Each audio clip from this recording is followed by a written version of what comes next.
अब हम यहाँ पे प्रश्न नंबर 1 का फोर्थ पार्ट करने जा रहे हैं, एक्सरसाइज 2.2 का। हमें 4u² प्लस 8u के मध्य शून्य, पहले इसके हमने शून्य ज्ञात करने और इनके शून्य को तथा गुणांकों के मध्य संबंध की सत्यता की जांच करनी है। तो देखिए 4u² प्लस 8u, हम यहाँ पे देख रहे हैं अगर हम यहाँ पर शून्य किसके ज्ञात करने हैं तो सबसे पहले हमें इसमें कॉमन लेना पड़ेगा। देखिए 4u कॉमन आ गया, 4u कॉमन आया तो यहाँ पे क्या बच जाएगा आपके पास, 4u से 4u² भाग दिया तो u बचा, प्लस देखिए 4u कॉमन लेने का मतलब पहले भी आपको बताया था कि आपको भाग देना है उसी संख्या से जो कॉमन ली है। तो यही तो होता है कॉमन का मतलब। तो ये हो जाएगा u,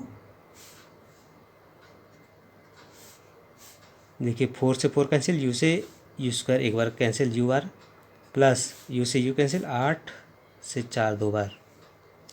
ठीक है, अब देखिए आपके पास आ गया ये 4u इंटू u प्लस 2, ये आपके पास प्राप्त हो गया। ठीक है, अब यदि 4u इंटू u प्लस 2 बराबर 0 हो तो 4u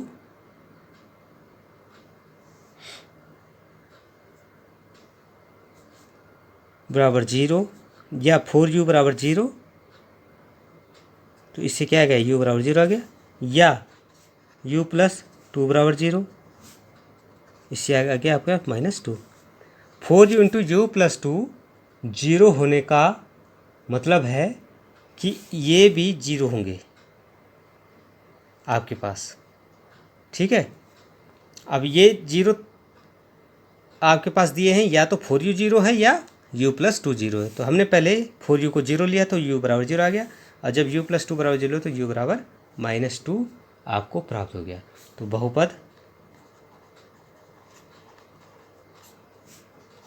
4u² प्लस 8u के शून्यक 0 व -2 है। अब 4u² प्लस 8u की तुलना हम au² plus bu² plus c से करने पर, तो a बराबर आपके पास 4 है, b बराबर 8 है और c बराबर आपके पास कोई टर्म नहीं है तो 0 हो जाएगा। तो आपके पास जो ये बहुपद है इसके शून्यकों का योगफल, जो सूत्र है क्या है, -b/a, 8/4 बराबर 2 आ गया, और शून्यकों का गुणनफल जो सूत्र है c/a मीन्स 0, और ऊपर जो हमने शून्यक निकाले हैं, शून्यक का योगफल जो हमने निकाले हुए हैं, तो 0 प्लस -2, तो आपके पास ये आ गया है -2। शून्यकों का गुणनफल, तो 0 गुणा गया -2 बराबर 0। तो देखिए ऊपर क्या आया था, -b/a, मैंने -8/4 बराबर -2, और यहाँ भी क्या है -2। शून्यकों का जो गुणनफल आया था c/a मीन्स 0/4 बराबर 0 आया था, और यहाँ पे भी क्या है 0 है। तो इससे हमें ये पता चल रहा है कि जो बहुपद के शून्यक हैं और गुणांक हैं, इनके बीच जो संबंध है की सत्यता है बिल्कुल सही है। ठीक है, अब हम बहुपद के शून्यक व गुणांकों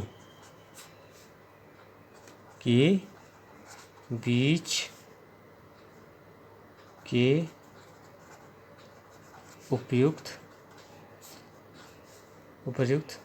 संबंध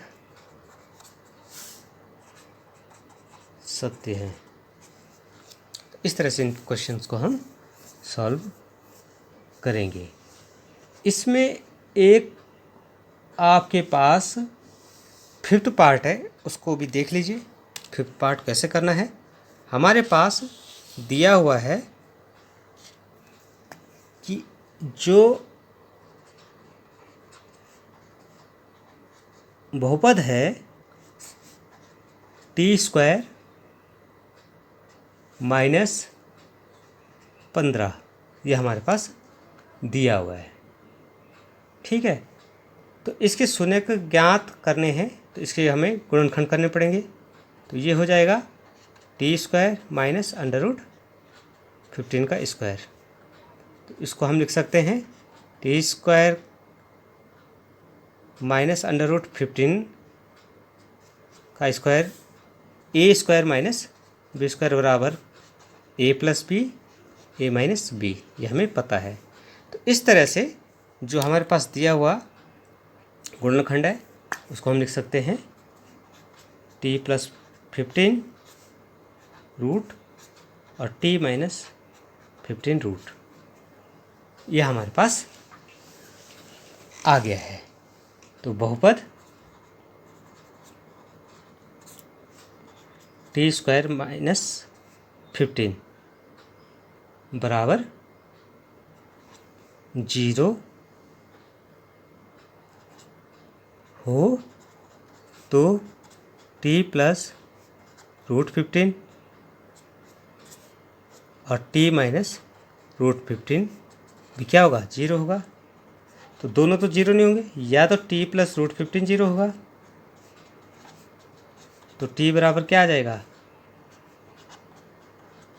-√15, या t - √15 0 होगा तो t बराबर कितना आ जाएगा +√15। ये आपके पास वैल्यू आ गई है शून्यकों की। अब हम तुलना करते हैं, अगर a t² plus bt plus c से t² माइनस 15 की तुलना करने पर, अब जब हम तुलना करते हैं तो हम यहाँ पे पाते हैं कि a बराबर तो है 0, a बराबर तो है 1, b बराबर है 0, b है नहीं, और c बराबर है -15। ये हमें प्राप्त हो गया है। अब देखिए, हमें आगे इनका संबंध ज्ञात करना है। तो संबंध ज्ञात करने के लिए हम ऐसा करते हैं कि इसके सूत्र को अप्लाई करते हैं। शून्यकों का योगफल क्या होता है, -b/a, तो ये आ गया 0। और दूसरा सूत्र है शून्यकों का गुणनफल,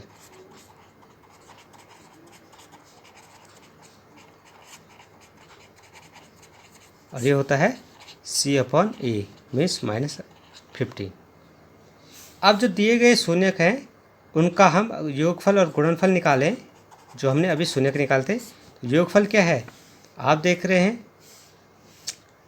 0, हाँ सॉरी, योगफल आपका क्या आ जाएगा √15 अंडर रूट -√15, ये आ गया 0। ठीक है, और गुणनफल कितना आ रहा है, गुणनफल करके देखते हैं।